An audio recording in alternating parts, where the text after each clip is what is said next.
vabadele inimestele, kes te täna siia olete tulnud.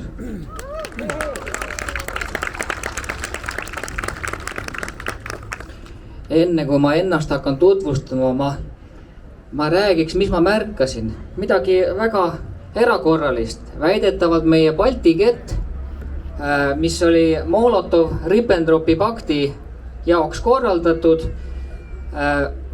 Nüüd ilmselt siis tuleb järeldada, et meie uus Balti kett on siis nende Pfizeri ja Moderna ja nende salastatud lepingute vastu või avalikustamiseks korraldatud. Järelikult need lepingud on uued Molotov-Ribbentropi paktid. Minu nimi on Toomas Kaljas, kes mind ennem ei tunne. Ma tutvustan ennast mõningate sõnadega. Olen insener, ettevõtja, uurija, kristlane, konservatiiv ja tänasel päeval olen sunnitud endale jalad alla ajama ja osalema ka poliitikas, et kaitsta tõenduspõhist tervishoidu, kodaniku õigusi, kodanike vabadusi ja inimõigusi Lääne-Harju vallas.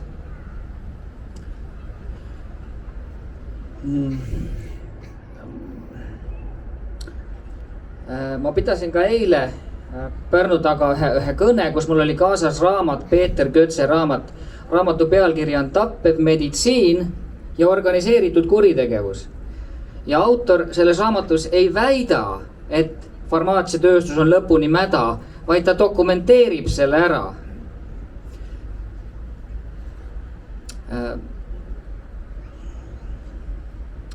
Seega need vaktsineerimise lood ja need probleemid, mida me praegu näeme, on tegelikult selle jäämäe tipp, see on see pealmine pind. Me võime ju öelda, et vaadake, ravimid kõigile ei sobi. No tõepoolest, Vene ruletis ka kõik ära ei sure ühe korraga. Eks ole? Kas see tõestab, et need ravimid üleüldse kellegile sobivad? Meil on inimestena ääretult suur võime endale ette kujutada igasugust tervinemist. Võime ükskõik millist mürki võtta ja terveks saada.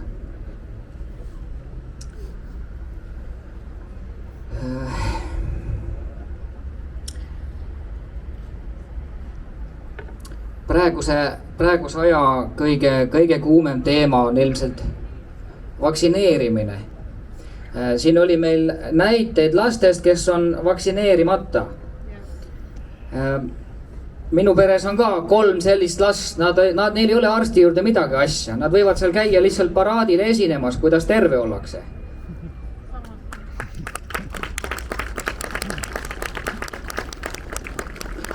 Ma räägin teile siis lastepõlve vaktsiinidest, et kui te lähete haiglasse, siis esimese asjana teile peab laps saama kohe K-vitamiini süsti, te olete kindlasti kõik kuulnud sellest. Aga meie läksime haiglasse ja kirjutasime kirjalikult, et meie seda ei soovi. Loomulikult meie kirjalik vabastus ei olnud piisav ja oli vaja meiega arutama hakata, et miks me ei soovi. Ja siis ma ütlesin arstitädile, et vaadake, et ma olen asja uurinud, et mul on suur kast kirjandust täis. Vaktsiinid pole mitte kunagi, mitte kellegile kasulikud olnud, nad on kõiki inimesi ainult sandistanud. Kogu see ajalugu on verine, rõve. Seal pole mitte midagi, meil ei ole seda vaja. See on nagu vaktsiinidest, millest me üldse oletame, et inimene on immuunne. Antikehad, eks ole. Ma just käisin antikehade testis Synlaabis. Just tulin sealt. Need ei tõesta mitte midagi. Paljud inimesed ei ole üldse võimelised antikehasid tootmagi, nad elavad. Ja siis räägime K-vitamiinist, mida lastele süstitakse. Väidetavalt on 1 10 000 lapsest, kellel seda vaja on. Võib-olla see on 1 100 000. See number kogu aeg muutub, iga uue lapsega ma saan uue numbri. Ja minu küsimus on, palun kontrollime ära, kas minu laps on ohus.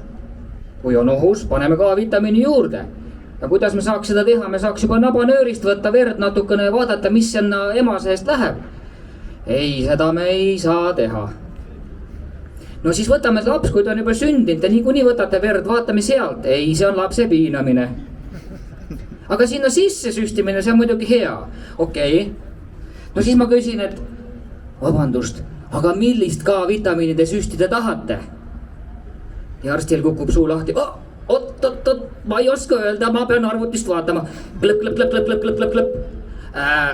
Keerab ringi ja ütleb, me paneme mõlemad.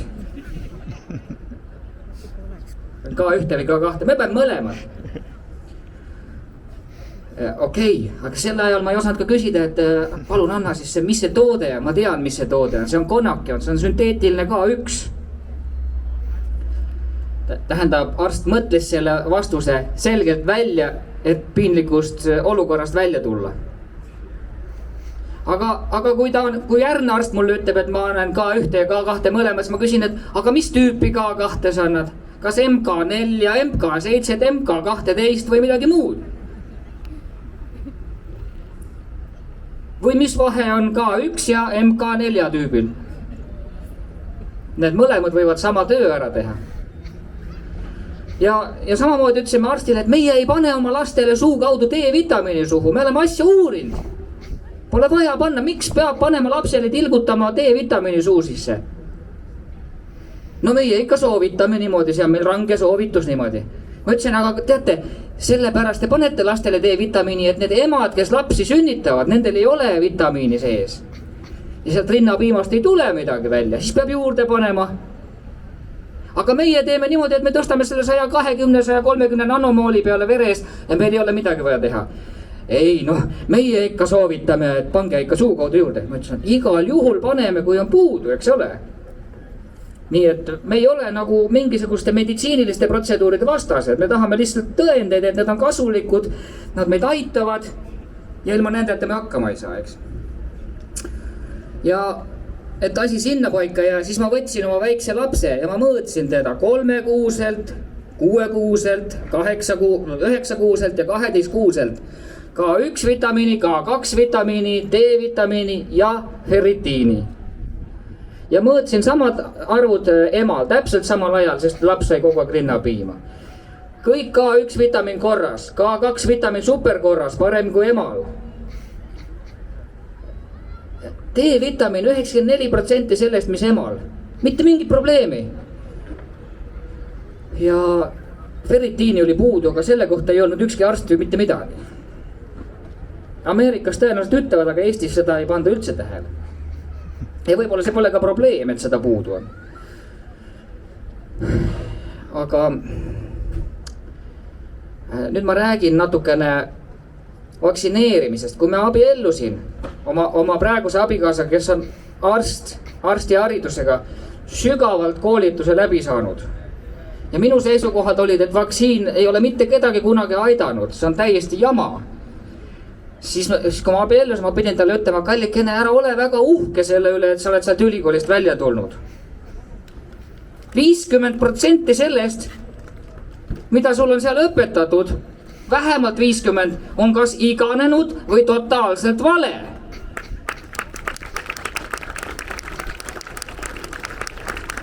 Ja me ei tea, kumb pool sellest informatsioonist vale on. Ja ma isegi ükskord ütlesin, et kui see tõesti sul nii palju ego tõstab, paneme selle diplomi põlema.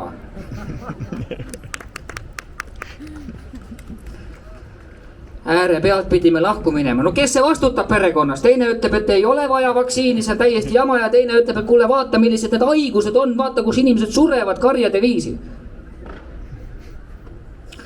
Ja siis me mõtlesime, et arutame neid asju, et lükkame edasi ja vaatame, kumb meist vastutada tahab, et ma olen nõus vaktsineerima, kallikene, aga sina vastutad tagajärgides. Ma võin sulle näidata, mis juhtub, kui sa vaktsineerid.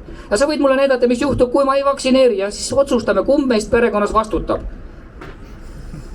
Ja uurisime seda asja ja käisime ilusti nõuandlas või kus siis on, et jah, me lükkame natukene edasi veel ja lükkame edasi ja selgitasin seda asja ja mõtlesin, et et ega naine võib ikka teha ja ükskord ta sattus sinna ilma minuta sinna tädide juurde ja ma mõtlesin, et oi pagan, nüüd sutsavad ära ja nüüd tulevad kahjud ka. Ei, selleks ajaks oli ta asja enda ise selgeks teinud.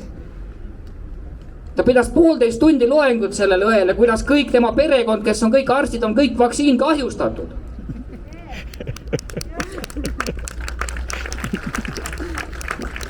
Ja pärast seda õde ütles, et jaa, te olete asja endale selgeks teinud, selge, rohkem meil ei olegi midagi seda rääkida. Kõik on selge, arusaadav. kas te muidu teate, et kui ühiskonnas vaadata, millised ametid, kui pikalt, kui kaua elavad, siis arstidel on üks kõige lühemaid eluigasid. Kas te arvate, et neil on stressirohke töö? Meil kõigil on stressi, kui meil mask pähe surutakse ja ninakeppi tehakse kogu aeg mingi pulkadega ja meil on kõigil stress, kui me lähme üle piiri, meil on kõigil stress, mismoodi need arstidel rohkem stress on. Aga probleem on selles, et arstid usuvad seda, mida neil on õpetatud. Nad siiralt usuvad, et nad teevad midagi head. Vaadake, kui te haiglas ära surete, kas või vahetult pärast vaktsineerimist, siis oli see dehydratatsioon. Aga kui te kodus ära surete, siis oli see täiesti ebaloomulik surm. On nii, eks ole? Et arstid usuvad seda ja on tehtud ka katseid. Helsingi Businessman Study, kus on võetud inimesed 2 gruppi. Ühes grupis on kõik kontrollitud, vererõhud, kolesteroolid, kõik parameetrid kontrollitud, et kõik terve oleks, eks ole. Me paneme sulle ravimi peale, nii kui sümptom tuleb, kohe ravime sind. Ja teises grupis, need kuradid lähevad nii kui põrgu ära, surevad siin ruttu ära. Ja siis, kui uuring on tehtud aastakümnete jooksul, vaadatakse, kes kauem elab. Tõstku käsi püsti, kes arvab, et need, kes ravimid võtsid, elasid kauem. Ei olegi siin ühtegi kätt, noh. Jaa, tõesti õige. Need, kes ravimid võtad, elavad vähem. Ja Peeter Kötse oma raamatus toob selle kõik välja, kuidas need on valetatud, kuidas teadust manipuleeritakse. Kui on päris teadus, mis tõesti räägib asja, siis tekitatakse sinna ümber 100 võltsteadust. Ja öeldakse, et vaadake, meil ei ole lõplikku tõde teada, kuna siin arvamused lähevad lahku. Nüüd ma räägin teile tänasest päevast, konkreetselt. Mina ei ole vaktsineerimise vastu, ma ei ole ühegi ravimi vastu. Ma olen kemoteraapia poolt ka, kui vaja on. Aga mul on vaja tõendeid, et see on kasulik, see on vajalik ja see mind aitab. Väga lihtne. Ma räägin sellest, et ma olen tegelikult tänasel päeval, ma olen väga nagu kohusetundlik kodanik. Et kui ikkagi valitsus ütleb, et tuleb sutsul käia, eks ole, siis noh, ja teate, mugav ka, eks ole, annavad pulgakommi ja jäätist ja lutsukommi ja nätsu ja laevapileteid antakse ja iPhone ja mida kõike, teate.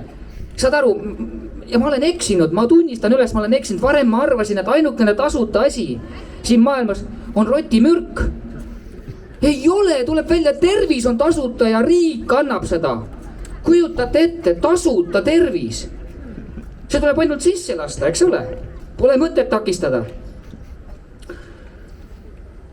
Et siis kohusetundliku inimesena ja loomulikult ma tahan ka esimesse sinna klassi kuuluda. Teate, kui te lähete kuskile nüüd, ma ei tea, kohvikusse või ujulasse, eks ole, kuidas need on, et kus see käsi tuleb hoida siin või kuidas see käib, eks ole. Ma tahan ka sinna, et saaks kohe sisse ja niimoodi saaks üle piiri ja elu mugav oleks, eks ole. No ma siis lähen ka ja mul on ka Soomes siis nagu tütar ja käisin tal laeva kerel, mõtlesin, mis asja siin, et mis me aega raiskame, teeme kohe sutsu ära siis. No ma lähen siis sutsu tegema. Tuleb üks tädike vastu. Nii, mask ette, käsitasu. Oodake nüüd, stopp, milleks, noh? Milleks, tähendab, ma tulin ju vaktsineerima. Kord on selline. Mis kord, keda me siin kaitseme? Mina olen 2 korda vaktsineeritud ja mul on mask ees. Muidu seda parem, te olete ju kaitstud. Oih, vabandust, ma teen oma tööd. Minde edasi. Okei, lähme siis edasi. Tuleb registratuur. Noh, jah, annab passi. Kumbad soovite? Meil on siin Janssenit ja Pfizerit. Kumbad soovite? Ma ütlen, mina ei tea, kumb parem on, mida te soovitate. Tähendab, Janssenit saate ühe sutsuga, aga Pfizerit te peate tulema tagasi ja teisega tegema. Ma ütlen, kumb vähem tapab? Oi. Ma pean küsima õe käest. Mõtle, ärge küsige, mis me aega raiskame, teeme Jansseni ära, saab asja kaelast ära, eks ole. No. Ja siis lähme vaktsineerima, mul on lapsed kaasas, 4-aastane ja 7-aastane, 7-aastasele ütlen, et tütrekene issi täna vaktsineerib, sa võtad selle ilusti videosse, eks ole. Ja lähme sinna, vaatame, inimestel maskid peas. Seisavad seal niimoodi, kõik suures hirmus ei tea, kas nüüd jäävad ellu või saavad terveks. Noh, istume ja siis kohe, et okei, teie kord, palun. Süstal on juba valmis, tilgub ots, ma vaatan, sealt tuleb mingisugust grafeenokseedi või ma ei tea, mis seal on sees, aga midagi seal tilkus natuke. No nii, kumba käeline te olete, parem või vasak? Ma olen parem. No siis teeme vasakusse. No ilmselt pole paremat või seda paremat läheb veel vaja, tahad kirjutada millegagi, eks ole? Ja siis ma küsin, et oodake, aga et vabandust, et kas te mulle seda toodet ei tutvustagi nagu, mida te süstida tahate? Ja, ikka. Tähendab, siin on näete selline A4 Ravimiametilt siukene tekst ja võtke see kodus, lugege ise ära. Ma ütlen, et see ei ole ju see, tähendab, toode on ju tulnud